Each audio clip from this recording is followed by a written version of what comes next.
जय हिंद, नमस्कार साथियों। मैं एस कुमार सर आपका स्वागत करता हूं आपके अपने YouTube चैनल सृष्टि क्लासेस में। आज हम देखेंगे, आज के इस वीडियो में देखेंगे हम क्या कि दूरी और विस्थापन से जितने भी रिलेटेड प्रश्न बनते हैं, या वो न्यूमेरिकल क्वेश्चन हो या आपका थ्योरी हो या ऑब्जेक्टिव क्वेश्चन हो, जितने भी प्रश्न बनते हैं उन सभी को इस वीडियो के माध्यम से हम क्या करेंगे, क्लियर करेंगे, ताकि आने वाले आगामी परीक्षा में इससे रिलेटेड कोई क्वेश्चन ना छूटे। तो चलिए इस वीडियो को शुरू करते हैं। पहला हमारा क्या है, टॉपिक क्या है, तो दूरी है। पहला क्या है, दूरी। तो कह रहे किसी खास समय में तय की गई पथ की लंबाई को, यानी रास्ता जो होता है, रास्ते की लंबाई को हम क्या कहते हैं, दूरी कहते हैं। जैसे हम यहाँ खड़े हैं और अगर यहाँ से यहाँ चले आए, यहाँ से वहां से यहाँ चले आए, तो ये हमारी क्या हुई, दूरी हुआ। ठीक है, यानी हम यहाँ से मान लीजिए कि गोपालगंज से अगर पटना जाए तो क्या हो जाएगा, दूरी हो जाएगा। यानी रास्ते की जो लंबाई होती है उसी रास्ते को क्या कहते हैं, हम दूरी कहते हैं। यानी किसी खास समय में चले गए पथ के कुल लंबाई को हम क्या कहते हैं, दूरी कहते हैं। ठीक है, दूरी में कोई कंफ्यूजन नहीं हुआ होगा। अब ध्यान देंगे कि दूरी कौन सी राशि है। तो कहेंगे कि दूरी में दिशा नहीं होती, लेकिन परिमाण तो होता है कि 10 किलोमीटर यहाँ जाना है, तो 10 किलोमीटर क्या है, परिणाम है, लेकिन उसमें दिशा नहीं दिया रहता है। तो इसलिए दूरी क्या हो जाएगी, दूरी एक अदिश राशि होगी। दूरी कौन सी राशि होगी, एक अदिश राशि होगी। अदिश राशि क्यों हो, तो आप जानते हैं कि अदिश राशि किसे कहते हैं, वैसी भौतिक राशियां जिनमें क्या होती है, केवल परिमाण होता है, दिशा नहीं होता है। यानी दिशाहीन राशियों को क्या कहते हैं, अदिश राशि कहते हैं। या वैसी भौतिक राशियां जिनमें केवल क्या हो, तो परिमाण हो लेकिन दिशा ना हो, उसे कौन सी राशि कहते हैं, तो अदिश राशि कहते हैं। अब कोई कहे, अगर एग्जाम्पल के द्वारा आप समझेंगे तो क्या हो सकता है ना, कि मान लीजिए यहाँ से हमको सिवान जाना है या गोपालगंज जाना है या पटना जाना है। कहाँ जाना है, पटना जाना है। तो ये तो मालूम है कि यहाँ से पटना जाना है, हमको दिशा इसमें नहीं दिया कि आप किस दिशा से जाएंगे, खाली परिमाण दिया कि 100 किलोमीटर दूर यहाँ से कहाँ जाना है, पटना जाना है। तो यहाँ पे परिमाण दिया लेकिन दिशा नहीं दिया, इसलिए दूरी क्या हो जाएगी, तो अदिश राशि हो जाएगा। फिर अगर नेक्स्ट ऑब्जेक्टिव आपका क्या बन सकता है कि दूरी का ये सही मात्रक क्या होता है, तो दूरी का ये सही मात्रक जो होता है आपका क्या बनता है, तो दूरी का ये सही मात्रक जो होता है आपका मीटर होता है। क्या होता है, तो मीटर होता है। दूरी का सही मात्रक क्या होता है, मीटर होता है। इतना में आपको कोई कंफ्यूजन नहीं होगा। आइए हम चलते हैं नेक्स्ट पॉइंट पे कि नेक्स्ट क्या होता है। यानी यहाँ पे कह रहा है विस्थापन। विस्थापन क्या हो, दूरी में आपको थोड़ा सा भी कंफ्यूजन होगा तो आप कमेंट बॉक्स में कमेंट करेंगे। देखेंगे विस्थापन क्या होता है। तो विस्थापन की परिभाषा आप बता सकते हैं कि प्रारंभिक बिंदु तथा अंतिम बिंदु, प्रारंभिक बिंदु तथा अंतिम बिंदु के बीच के न्यूनतम दूरी को हम क्या कहते हैं, विस्थापन कहते हैं। न्यूनतम दूरी को ध्यान देंगे, कौन सी दूरी, न्यूनतम दूरी को हम क्या कहते हैं, विस्थापन कहते हैं। या कह सकते हैं न्यूनतम दूरी को क्या कहते हैं, विस्थापन कहते हैं। या प्रारंभिक बिंदु तथा अंतिम बिंदु के बीच के न्यूनतम दूरी को क्या कहते हैं, विस्थापन कहेंगे। ऐसे आप लोग नहीं समझेंगे, ध्यान देंगे इधर। अगर मान के चलिए क्या हुआ आपका, मान के चलिए 10 मीटर है यहाँ से, ठीक है, और यहाँ चला 5 मीटर, ठीक है। अब कोई पूछे कि बताइए इसकी दूरी कितनी होगी, तो यहाँ से दूरी हम निकाल सकते हैं। दूरी तो पथ जितना दूरी चला है, यानी 10 मीटर अब प्लस में कितना, 5 मीटर बराबर कितना मीटर हो जाएगा, तो जोड़ेंगे तो 15 मीटर हो जाएगा। लेकिन विस्थापन अगर पूछे, विस्थापन पूछे तो प्रारंभिक बिंदु ये है और अंतिम बिंदु ये है। न्यूनतम दूरी को हम क्या कहते हैं, विस्थापन कहते हैं। इसका अगर नाम दे दे, ABC अगर नाम दे दे, तो क्या हो जाएगा आपका, AC क्या हो जाएगा, विस्थापन हो जाएगा। AC क्या हो जाएगा, तब विस्थापन हो जाएगा। अब कहिए क्या विस्थापन डायरेक्ट बता सकते हैं, हम कहेंगे नहीं बता सकते हैं। कहिए क्यों नहीं बता सकते हैं, क्योंकि बहुत पहले क्या पाइथागोरस से व्यक्ति थे, इन्होंने पाइथागोरस त्रिक देके गए थे। तो पाइथागोरस त्रिक में क्या बताए थे कि लंब का यानी कर्ण का स्क्वायर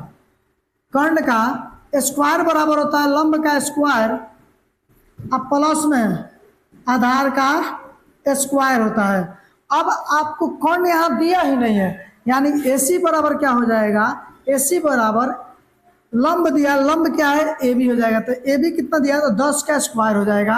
अब प्लस आधार का स्क्वायर यानी BC का स्क्वायर कितना हो जाएगा, तो यहाँ 5 का क्या कर देंगे स्क्वायर कर देंगे। फिर आगे बनाएंगे 10 का स्क्वायर 100, अब प्लस 5 का स्क्वायर कितना तो 25 होता है। अब इसको जो बनाएंगे यहाँ पे AC का AC स्क्वायर है, AC स्क्वायर बराबर कितना तो 125 हो जाएगा। अगर AC पूछे तो कितना हो जाएगा अंदर रूट 125, AC बराबर क्या निकल के आएगा तो 5 जो होगा यानी मीटर, ये आपका विस्थापन हो जाएगा।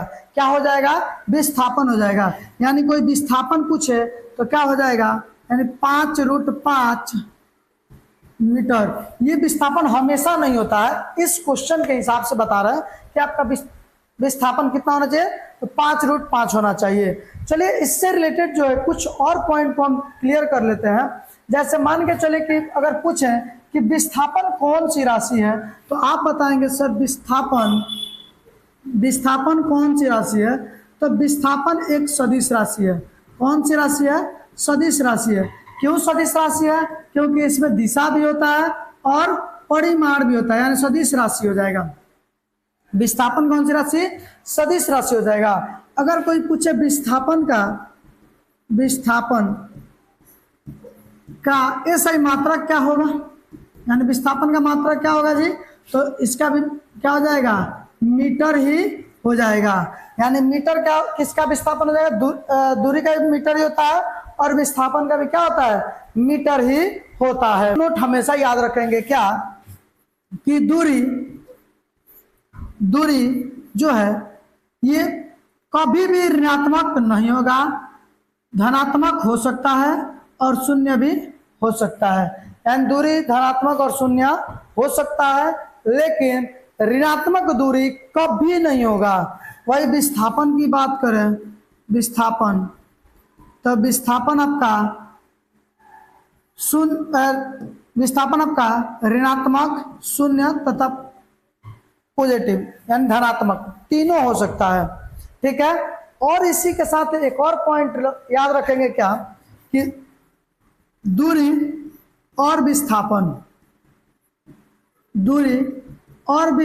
जो होता है, अगर इन दोनों का अनुपात निकालें, दूरी और विस्थापन का अनुपात निकालें, तो यह हमेशा किससे एक से बड़ा होगा। किससे बड़ा होगा एक से बड़ा होगा। क्या होगा तो दूरी और विस्थापन का अनुपात एक से हमेशा क्या होगा बड़ा होगा या बराबर हो सकता है, ध्यान देंगे दूरी के बराबर कौन हो सकता है विस्थापन हो सकता है, लेकिन दूरी से बड़ा विस्थापन कभी नहीं होगा। दूरी से बड़ा विस्थापन कभी नहीं हो सकता है, ठीक है। तो दूरी और विस्थापन का अगर अनुपात निकालेंगे तो हमेशा क्या होगा एक से बड़ा या बराबर होगा कबो कबो, ठीक है ना। ये किसका चिन्ह मतलब कभी कभी बराबर भी हो सकता है, ठीक है। इतना चीज आपको इतना आप लोग कंफर्म है। आगे हम बढ़े नेक्स्ट यहाँ देखेंगे ना, तो वही बात लिखा है दूरी और विस्थापन का अनुपात क्या होगा एक से बड़ा या बराबर हो सकता है।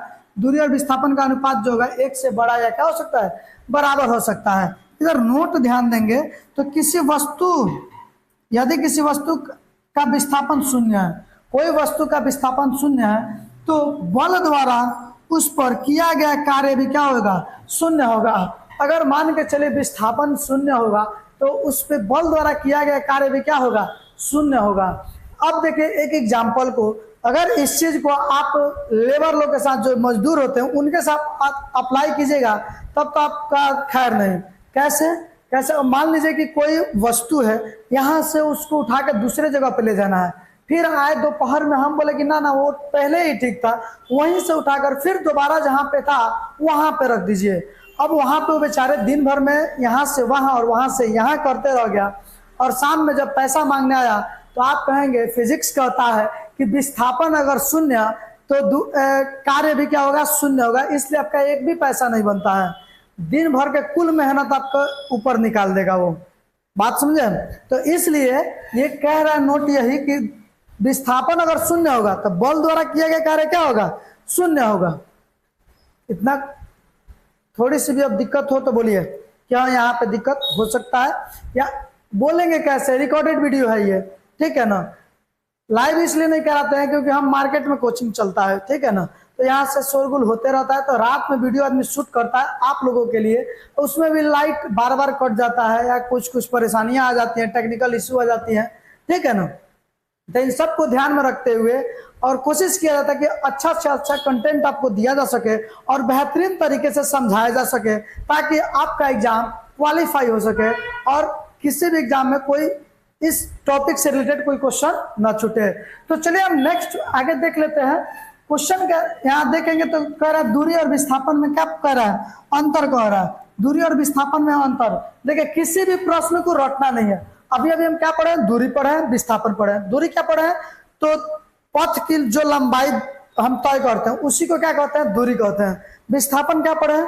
प्रारंभिक बिंदु तथा अंतिम बिंदु के बीच के न्यूनतम दूरी को क्या कहते हैं? विस्थापन कहते हैं। आप ये भी पढ़े हैं कि दूरी धनात्मक होता है, शून्य भी हो सकता है, लेकिन विस्थापन जो है ये ना ही शून्य, ये शून्य हो सकता है, विस्थापन शून्य हो सकता है, ऋणात्मक हो सकता है तथा धनात्मक भी हो सकता है। आप कहेंगे सर शून्य कैसे हो सकता है विस्थापन? तो देखेंगे, ध्यान देंगे, अगर मान के चलिए कोई व्यक्ति जो है, कोई व्यक्ति यहाँ से चलना शुरू किया है, कोई व्यक्ति यहाँ चलना शुरू किया, चलते चलते चलते चलते फिर यहीं पे पहुंच गया, तो उसके अंतिम बिंदु और प्रारंभिक बिंदु तो सेम है, इसलिए क्या हो जाएगा? विस्थापन क्या हो जाएगा? शून्य है। लेकिन अगर दूरी पूछ दिया तो आपको बताना पड़ेगा, वृत्त की जो परिधि है इसको निकालना पड़ेगा, उससे आप बता सकते हैं दूरी कितनी है। और विस्थापन आप जो देख रहे हैं, विस्थापन क्या है? शून्य है। चलिए अब देख लेते हैं, इस अंतर को भी देख ही लेते हैं। अंतर क्या कहता है? कह रहा है दूरी, ध्यान देंगे, दूरी केवल परिमाण को व्यक्त करता है। दूरी में कोई भी दिशा नहीं होता है, दूरी केवल परिमाण को व्यक्त करता है, जबकि विस्थापन परिमाण और दिशा दोनों को व्यक्त करता है। फिर दूरी में देखेंगे, दूरी सदैव धनात्मक शून्य होती है, जो कि आप लोगों को शुरू से बताते आ रहा है। वही विस्थापन धनात्मक भी हो सकता है, ऋणात्मक भी हो सकता है और शून्य भी हो सकता है। फिर दूरी एक अदिश राशि है और दूरी एक सदिश राशि है। बात कंफर्म? आप याद रखेंगे, दूरी और विस्थापन दोनों की बीमा क्या होती, दोनों की ऐसे मात्रक क्या होता है? तो मीटर ही होता है। आगे हम कुछ क्वेश्चन को देख लेते हैं, न्यूमेरिकल क्वेश्चन जो दिया गया है। कह रहा है नीचे दिए गए चित्र में दूरी और विस्थापन ज्ञात करें। ज्ञात कर सकते हैं? कहिएगा नहीं। हम कहेंगे क्यों? तो कहेगा फिगर कोई है ही नहीं। कह रहा नीचे दिए गए चित्र, अब चित्र कोई मिल ही नहीं रहा, हमारे टाइपराइटर जी क्या किए हैं? छोड़ दिए हैं। तो चलिए चित्र कोई भी ले लेते हैं हम, ठीक है। यहाँ कुछ कोई भी पथ ले लेते हैं, ठीक। मान के चलिए पथ है, यहाँ 5 मीटर है, ये हो जाएगा हमारा 4 मीटर मान लेते, यहाँ 4 मीटर और ये क्या हो जाएगा? 3 मीटर मान लेते हैं। यहाँ पे भी 4 मीटर और ये कितना हो जाएगा? तो 3 मीटर हो जाएगा। अब इसमें दूरी और विस्थापन ज्ञात करना है। तो सबसे पहले अगर दूरी पूछे तो दूरी तो कह दीजिएगा सर, सबको जोड़ दीजिए ना, यानी 4 + 4 मीटर प्लस में 3 मीटर प्लस में 4 मीटर और प्लस में 3 मीटर, तो बराबर कितना? 4 × 3 = 7, 4 × 3 = 7, 7 × 7 = 14 मीटर जो होगा दूरी हो जाएगा। लेकिन क्या हम विस्थापन 14 मीटर लिख सकते हैं? तो कहेंगे बिल्कुल नहीं लिख सकते हैं। हम पूछेंगे क्यों? क्योंकि अब यहाँ से, क्योंकि विस्थापन का होता है प्रारंभिक बिंदु और अंतिम बिंदु के बीच के न्यूनतम दूरी को, यानी यहाँ से यहाँ तक का क्या इसका दूरी हो जाएगा और यहाँ से लेकर यहाँ तक की न्यूनतम दूरी हो जाएगी, ठीक है। अब इन दोनों का क्या करेंगे? निकाल लेंगे और निकालने के बाद उसको जोड़ देंगे तो क्या निकल जाएगा? हमारा विस्थापन निकल जाएगा। चलिए वहाँ पे पाइथागोरस प्रमेय लगाते हैं और यहाँ पे क्या निकाल लेते हैं? तो विस्थापन निकाल लेते हैं, यानी कर्ण बराबर क्या हो जाएगा? तो √ लंब का स्क्वायर प्लस में आधार का स्क्वायर। तो लंब कितना है? 4 का स्क्वायर प्लस में 3 का स्क्वायर, यानी 4 का स्क्वायर कितना? 16 और प्लस 3 का स्क्वायर कितना हो जाएगा? तो 9 हो जाएगा। 16 9 कितना हो जाएगा? 25, यानी 5 मीटर। यहाँ से क्या रूट में से बाहर निकलेगा तो कितना हो जाएगा? 5 मीटर जो होगा। तो यहाँ से यहाँ तक की दूरी कितना, विस्थापन कितना हुआ? तो 5 मीटर हो जाएगा। लेकिन देख रहे हैं कि डाटा ये भी सेम है, अगर मान लीजिए अभी 6 दे दे 7 दे दे तो विस्थापन दूसरा हो जाएगा यहाँ से, लेकिन हम देख रहे हैं कि डाटा क्या है, बिल्कुल सेम है। तो इसलिए क्या करेंगे ना कि 5 मीटर गुणे 2 कर देंगे, तो कितना हो जाएगा 5 दूना 10 मीटर जो होगा इसका विस्थापन हो जाएगा, और दूरी कितना होगा तो 14 मीटर हो जाएगा। नेक्स्ट क्वेश्चन देख लेते हैं।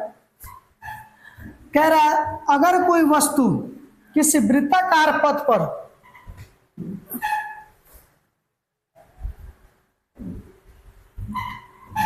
ध्यान देंगे, अगर कोई वस्तु किसी वृत्ताकार पथ पर 3.1/2 चक्कर लगे, तो सबसे पहले एक वृत्ताकार पथ निकाल लेते हैं, यानी एक वृत्ताकार पथ बना लिए। यहाँ कह रहा है वृत्ताकार पथ पर 3.1/2 चक्कर लगाती है। मान लीजिए यहाँ से कोई व्यक्ति चलना शुरू किया है और चलते चलते चलते चलते चलते चलते कहाँ आ गया है, यहाँ पे मान लीजिए कि कोई आ गया है, तो व्यक्ति द्वारा तय की गई दूरी और विस्थापन क्या होगा। अगर वृत्ताकार पथ की त्रिज्या कितनी है तो 10 सेंटीमीटर, मान लीजिए यहाँ से यहाँ तक यही सब त्रिज्या बोलते हैं ना जी, ये 10 मीटर दिया हुआ है। कितना दिया है 10 मीटर दिया है। अब ध्यान देंगे कि इसमें दूरी और विस्थापन पूछ रहा है, तो सबसे पहले हम क्या निकाल लेते हैं, दूरी निकाल लेते हैं। दूरी बराबर क्या हो जाएगा, तो आप कहेंगे सर जो भी पथ तय करेगा उसका क्या हो जाएगा, दूरी हो जाएगा। तो इसका क्या हो जाएगा, वृत्त की परिधि 2πr हो जाएगा, लेकिन ये पथ आधा ही चला है, इसलिए क्या हो जाएगा इंटू कर देंगे 3.1/2 से, यानी गुणा कर देंगे। क्या हो जाएगा 2 गुणे 22/7, और गुणे में r का मान कितना दिया था, r का सर 10 दिया है, और गुणे 3 दूना 6 1 7 बट्टा क्या दिया है तो 2 दिया है। अब इस 2 से इस 2 को काट देते हैं, 7 से 7 काट देते हैं, 22 दो कितना हो जाएगा 220 मीटर जो होगा हमारा दूरी निकल जाएगा। लेकिन वही बात करें विस्थापन की, किसकी बात करें, अगर विस्थापन की बात करें तो कहिएगा सर प्रारंभिक बिंदु ये है, अंतिम बिंदु ये है, हाथ चाक दे हेजी से हेजी हो जाएगा। तो जब यहाँ से यहाँ तक के बीच की दूरी निकालेंगे तो कितना हो जाएगा, यहाँ से यहाँ तक 10, तो यहाँ से यहाँ तक कितना हो जाएगा 10, यानी 10 मीटर और प्लस में 10 मीटर जो होगा, यानी 10 कितना हो जाएगा 20 मीटर हमारा क्या हो जाएगा विस्थापन हो जाएगा। यानी देख रहे हैं दूरी और विस्थापन में कितना ज़्यादा फर्क है। तो उम्मीद करते हैं क्वेश्चन समझ में आया होगा। अभी जाना नहीं है और क्वेश्चन देखेंगे। नेक्स्ट क्वेश्चन है यहाँ पे, कह रहा अगर किसी वस्तु को 5 मीटर की ऊंचाई तक फेंका जाता है, बाबूआ कई मीटर 5 मीटर ऊंचाई फेंकते हैं, और वह वस्तु पुनः पूर्वा अवस्था में आ जाता है, मतलब फेंकता है तो और थोड़ी रह जाएगा, पैर नीचे चलाता है, ठीक है। तो वो कह रहा है दूरी तथा विस्थापन का अनुपात क्या होगा, क्या निकालना है, अनुपात निकालना है किसके, दूरी और विस्थापन के। कब, तो जब एक वस्तु को ऊपर फेंकते हैं 5 मीटर ऊंचाई तक जाता है, फिर नीचे जाके आगे और जाता है, तो विस्थापन क्या हुआ 0 हुआ, विस्थापन क्या हो जाएगा 0 हो जाएगा। लेकिन दूरी क्या होगा, तो दूरी तो 10 5 और 5 10 हो जाएगा, ठीक है ना। तो यहाँ विस्थापन देख लेते हैं, विस्थापन तो आप कहेंगे विस्थापन सर यहाँ से वस्तु को फेंके थे और फिर यहीं आ गया, यानी पूर्वावस्था में आ गया, तो विस्थापन तो 0 हो गया। अगर पूछ दे दूरी, तो दूरी देखिए 5 मीटर ऊपर फेंके हैं, अब फिर 5 मीटर नीचवा आ गया, तो 5 5 कितना हो गया, यहाँ 10 मीटर हो जाएगा। अब ध्यान देंगे पूछ रहा है कि दूरी और विस्थापन का अनुपात पूछ रहा है, तो हम क्या कर रहे हैं दूरी यहाँ लिख देंगे, दूरी और बट्टा में क्या हो जाएगा विस्थापन, अरे क्या हो जाएगा दूरी बट्टा में क्या हो जाएगा विस्थापन हो जाएगा। यानी अब बताइए दूरी कितना है, तो दूरी यहाँ से 10 मीटर और विस्थापन कितना है तो 0 हो जाएगा, यानी 0/10 हो जाएगा। अर्थात इसको बोल सकते हैं 10:0 जो होगा हमारा बिल्कुल सही उत्तर हो जाएगा।